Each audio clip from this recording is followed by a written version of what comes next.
Hello student, today my lecture is on public debt, सार्वजनिक ऋण।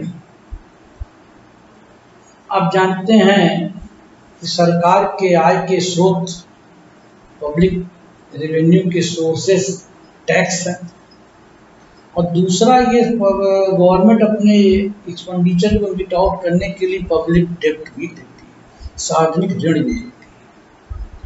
ये सार्वजनिक ऋण एक्सटर्नल और इंटरनल दोनों हो सकते हैं। सरकार अपने देश के नागरिकों से भी डेब्ट लेती है और फॉरेन विदेश से भी लेती है, एक्सटर्नल के रूप में लेती है तो विदेशी बाहरी।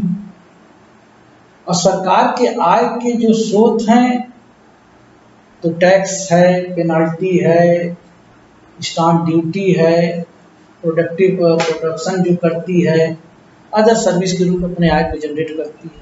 लेकिन उससे सरकार के खर्चे को मीट आउट जब नहीं हो पाता, पूरा खर्चा नहीं हो पाता, तो गवर्नमेंट पब्लिक डेब्ट का सहारा लेती है। यद्यपि कुछ अर्थशास्त्रियों का विचार है कि सरकार को डेब्ट नहीं लेना चाहिए, विशेषकर एडम स्मिथ कहते हैं कि गवर्नमेंट अगर पब्लिक डेब्ट लेगी तो इन फ्यूचर में देश के डेवलपमेंट में बहुत ही प्रॉब्लम की स्थिति उत्पन्न हो जाएगी। इसलिए सरकार अपने एक्सपेंडिचर को कंट्रोल करते हुए जो अपने रेवेन्यू जनरेट कर रही है उसी से अपने खर्चे को मीट आउट करे, पब्लिक डेब्ट की जरूरत नहीं पड़े। लेकिन खैर टॉपिक पब्लिक डेब्ट है, आपको क्वेश्चन यूनिट है पूरा unit, what do you mean by public डेब्ट, explain the function of public debt, what do you mean public debt, distinguish between public debt and private debt, classification of debt। इस बहुत से question आपके बनेंगे इस पे। तो आज हम क्या ऑब्जेक्ट है पब्लिक डेब्ट की, क्यों पब्लिक डेब्ट सरकार को लेना चाहिए, क्या इसके कॉजेस हैं, इंक्रीज पब्लिक डेब्ट इंक्रीज होने के क्या क्या कॉजेस हैं, प्लस क्लासिफिकेशन ऑफ पब्लिक डेब्ट को कितने भागों में बांटा जा सकता है। जनरली जो हमने बताया कि सरकार के आय के स्रोत तो मुख्य रूप से लोग पूछेंगे तो कहेंगे टैक्स। तो टैक्स और डेब्ट में क्या अंतर है? तो स्टूडेंट जानते tax is the compulsory, tax एक अनिवार्य रूप में आपको देना है, लेकिन डेब्ट अनिवार्य रूप से आप नहीं देंगे, नहीं देते हैं, सरकार नहीं ले सकती। तो ये दूसरा, टैक्स अपने इनकम पे आप देते हैं, जो इनकम जनरेट करते हैं उस पर टैक्स का पेमेंट करते हैं, लेकिन डेब्ट आपके सेविंग पे आप देते हैं और जो सेविंग किए हैं बचे हैं उससे देते हैं। टैक्स कंपल्सरी है, आपको देना है, लेकिन पब्लिक डेब्ट या डेब्ट कंपल्सरी नहीं। टैक्स इंटरनल लोगों, अपने देश के लोगों से ही ले सकते हैं। जैसा हमने कहा कि डेब्ट जो है इंटरनल एक्सटर्नल दोनों है। आप अपने देश में जब लेते हैं डेब्ट तो इंटरनल कहलाता है, और जब फॉरेन का विदेश से भी IMF, वर्ल्ड बैंक कहीं और से भी लेते हैं तो एक्सटर्नल कहलाता है। तो यहाँ आप जो टैक्स रूप में अपने देश से ही ले सकते हैं, एक्सटर्नल नहीं ले सकते, लेकिन डेब्ट अपने देश से भी ले सकते हैं और एक्सटर्नल भी ले सकते हैं। तो ये चार बातें हैं। अब आता है कि क्या ऑब्जेक्ट है, उद्देश्य क्या है पब्लिक डेब्ट का। तो पब्लिक डेब्ट का हमारा उद्देश्य जो पहला आता है, फॉर मीटिंग करंट एक्सपेंडिचर, जो हमारे करंट एक्सपेंडिचर चल रहे हैं, कि जो भी गवर्नमेंट के एक्सपेंडिचर के करना है सरकार को, क्योंकि आप जानते हैं कि सरकार की इनकम रुक रुक के आती है, टैक्स, पेनाल्टी और भी खर्चे, लेकिन खर्चे फिक्स होना है, हर महीने सैलरी देनी है, हर प्रोडक्शन के लिए रॉ मटेरियल की फंड की जरूरत पड़ेगी, तो सरकार की इनकम तो रुक रुक कर आएगी, लेकिन एक्सपेंडिचर तो रुक के आएगी, एक्सपेंडिचर तो तय है। इसलिए वो जो डेब्ट की जरूरत पड़ती है, पहला जो पॉइंट मीटिंग करंट एक्सपेंडिचर। आप जान रहे सरकार को कि टैक्स तो जब पहले तो एनुअल टैक्स कलेक्ट होता था, अब इस चेंज हुआ है, यानी क्वार्टरली 3-3 महीने में टैक्स कलेक्ट होगा। तो ऐसी स्थिति में एक्सपेंडिचर तो रुकेगा नहीं, क्वार्टरली एक्सपेंडिचर तो हम करेंगे नहीं। तो इसलिए जो करंट एक्सपेंडिचर है उसको मीट आउट करने के लिए हम डेब्ट का सहारा आपको लेना पड़ता है। दूसरा है इमरजेंसी। डेब्ट की जरूरत क्यों पड़ती है?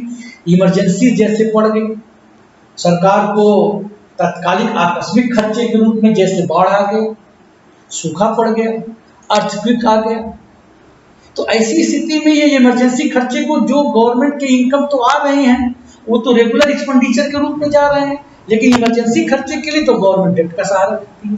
तो ये कारण बनते हैं गवर्नमेंट के डेब्ट लेने के। और वार, आप जानते हैं कि वार पीरियड आ गया, युद्ध की स्थिति हो गई, तब गवर्नमेंट को जरूरत, या युद्ध की को समझते हो देखते हो फ्यूचर जरूरत पड़ सकती है, तो उस स्थिति में भी हमको डेब्ट का फिर ये कारण बनता है कि भाई उस वार के खर्चे को मीट आउट करने के लिए कहां से हम अपने इनकम को मीट आउट करें, तो हम डेब्ट का सहारा लेते हैं। नेक्स्ट आता है प्रोडक्टिव इंटरप्राइज।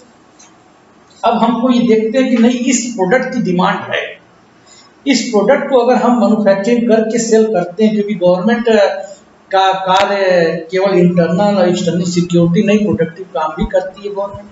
तो ऐसी स्थिति में देखते हैं कि इस प्रोडक्शन को, इस इंडस्ट्री को, इस प्रोडक्ट को अगर हम बनाते हैं और सेल करते हैं तो हमको अच्छी इनकम आ सकती है। तो उस फंड, उस इंडस्ट्री के लिए फंड की जरूरत पड़ेगी, तो वहां उस प्रोडक्टिव खर्चे के लिए भी गवर्नमेंट लेती है, डेब्ट का सहारा लेना पड़ता है। और दूसरा बात, अनप्रोडक्टिव सोशल सर्विस, जहां गवर्नमेंट जानती है कि अब हमको जरूरत, जहां से कुछ रिटर्निंग नहीं मिलता, लेकिन जरूर गवर्नमेंट को एक्सपेंडिचर जरूरी है, वो करने पड़ना है, जैसे एजुकेशन है, हेल्थ है, रेलवे का एक्सटेंशन है, ये करना है कि नहीं, रेलवे की इस एरिया में लाइन नहीं बढ़ाना है, तो इस काम जहाँ से कोई रिटर्निंग नहीं है, सोशल वेलफेयर वाली सिक्योरिटी की जरूरत है, तो उस खर्चे को मीट आउट करने के लिए पब्लिक डेब्ट का सहारा लेना पड़ता है। तो ये कुछ कारण हैं जो गवर्नमेंट को बगैर पब्लिक डेब्ट लिए अपने इस खर्चे को मीट आउट नहीं कर सकते। अब आता है कि ये तो ऑब्जेक्ट हुआ कि इन कारण से गवर्नमेंट पब्लिक डेब्ट ले रही है, कर रही, जरूरत पड़ रही, लेकिन क्या काजेज इसकी, ठीक है लीजिए, क्या काजेज हैं, क्यों पब्लिक डेब्ट बढ़ता चला जा रहा है? पब्लिक डेब्ट को बढ़ाने का क्या, बढ़ने का कारण क्या है? गवर्नमेंट चार्ज करती जा रही, पब्लिक डेब्ट लेती जा रही है, तो उसका कारण, तो कुछ कारण बने, जैसे इंक्रीज इन पब्लिक एक्सपेंडिचर, जो सरकार के जो खर्चे हैं वो बढ़ते चले जा रहे हैं। मैंने उदाहरण दिया कि युद्ध है और एक्सटेंशंस है, अनडेवलप्ड एरिया को डेवलप करना है, कुछ प्रोडक्टिव जरूरत की डिमांड है, तो ऐसी कारण गवर्नमेंट को जरूरत पड़ रही है, तो वो उस कारण से पब्लिक डेब्ट की इंक्रीज हो रहा है। दूसरा है डेफिसिट फाइनेंसिंग। डेफिसिट फाइनेंस, आप जानते हैं गवर्नमेंट बजट बनाती है और ये तय कर लेती है कि नहीं, ये बजट इस मद में, इस आइटम में, चाहे एजुकेशन हो, चाहे हेल्थ हो, चाहे रोड हो, चाहे इंफ्रास्ट्रक्चर हो, ये फंड तैयार कर लिया। अब उस कारण से वो मीट आउट नहीं हुआ, वो टाइमली कंप्लीट नहीं हुआ, तो ऐसी स्थिति में जब बजट फिर पेश करती है, जान रही है कि इस खर्चे को मीट आउट नहीं किया, तो वो डेफिसिट बजट पेश करती है कि ये खर्चा मीट आउट, पूरा खर्चा नहीं हुआ है, इसके लिए हम और टैक्सेस चार्ज करेंगे या और हमें डेब्ट की जरूरत पड़ेगी, ये हमारा इन टाइमली पूरा न होने से कास्ट इंक्रीज हो गया, लिहाजा हमको डेफिसिट बजट पेश करना है। नेक्स्ट आता है इकोनॉमिक प्लानिंग। आप जानते हैं गवर्नमेंट कोई भी खर्चे को प्लान बना के खर्चा करती है। हमारे यहाँ 5 ईयर प्लान और बजट भी पेश होता है कि भाई ये प्लान बन गया कि भाई इतना फंड हमको इस मद में खर्चा करना है, इतना एजुकेशन में, इतना हेल्थ में, इतना इंफ्रास्ट्रक्चर में, इतना सिक्योरिटी पे, इतना न्यू इंडस्ट्री इस्टेब्लिशमेंट के लिए। तो ऐसी स्थिति में गवर्नमेंट अब वो प्लानिंग बना ली। प्लानिंग बनाने के लिए जो फंड गवर्नमेंट की इनकम रेवेन्यू जनरेट हुई है उससे मीट आउट नहीं हुआ, तो ये कारण हुआ भाई डेब्ट की जरूरत है, डेब्ट का सहारा। एक्सपेंडिचर ऑन पब्लिक, अब कुछ गवर्नमेंट के पब्लिक के ऊपर एक्सपेंडिचर की रिस्पॉन्सिबिलिटी है, ये खर्चा करना ही है गवर्नमेंट को, जैसे रेल, रोड, एजुकेशन। अब इस खर्चे के लिए अगर पूरा रेवेन्यू से, जो गवर्नमेंट के रेवेन्यू अर्न उससे जनरेट नहीं हो रही है, तो उस खर्चे को मीट आउट करने के लिए, वो एक्सपेंडिचर पूरा करने के लिए डेब्ट का सहारा लेना पड़ता है।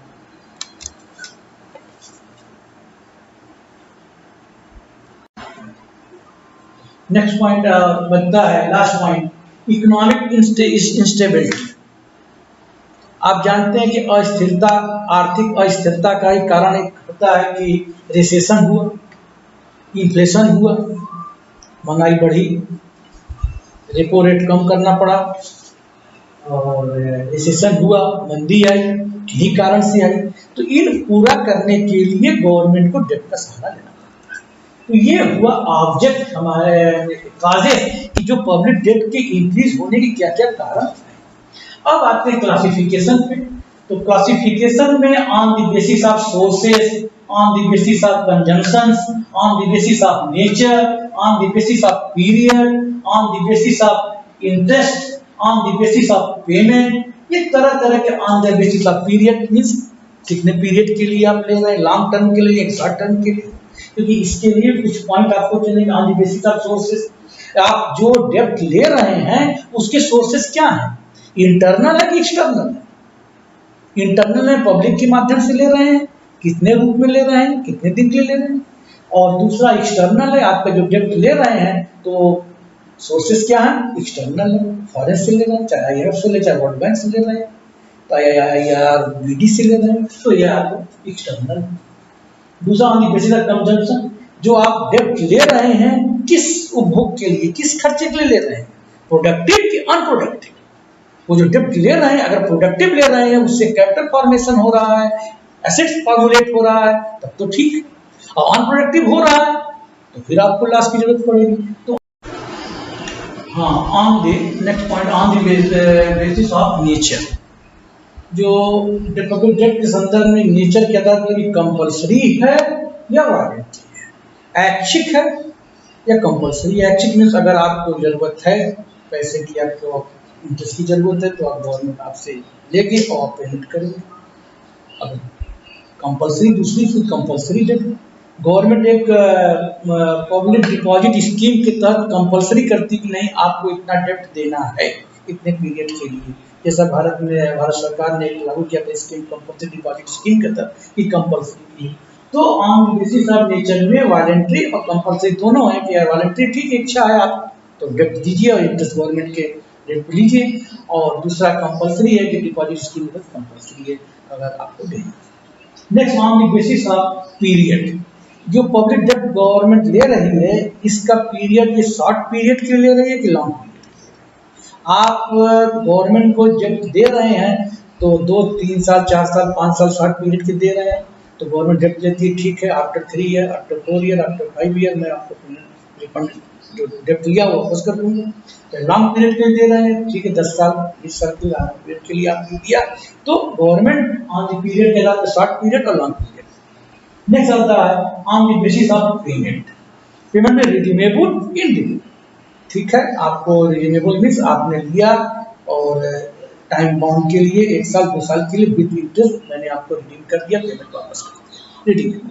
इनरिडीमेबल, ठीक है, आपको मैं प्रिंसिपल अमाउंट आपका रिफंड नहीं करूंगा, इंटरेस्ट आपको देता रहूंगा, और आफ्टर कितने दिन बाद आप चाहेंगे फिर आपको हम प्रिंसिपल अमाउंट विद इंटरेस्ट वापस करेंगे। और on the basis of interest, ये लास्ट बनता है कि डेब्ट के लिए कि इंटरेस्ट बियरिंग और नॉन इंटरेस्ट बियरिंग। इंटरेस्ट के साथ आप पब्लिक से ले रही है गवर्नमेंट डेब्ट या विदाउट इंटरेस्ट, तो पब्लिक इंटरेस्ट के साथ ले रही है, ठीक है, विद इंटरेस्ट ले, और विदाउट इंटरेस्ट ले रही है तो टाइम के लिए इतने दिन विदाउट इंटरेस्ट ले देंगे गवर्नमेंट और फिर आपको रिफंड वापस कर देगी। तो ये तो क्लासिफिकेशन ऑफ पब्लिक डेब्ट हुआ, जिसमें ऑब्जेक्ट, काजेस, क्या इंक्रीज है पब्लिक डेब्ट के लिए और क्या क्लासिफिकेशन है पब्लिक डेब्ट के बारे में।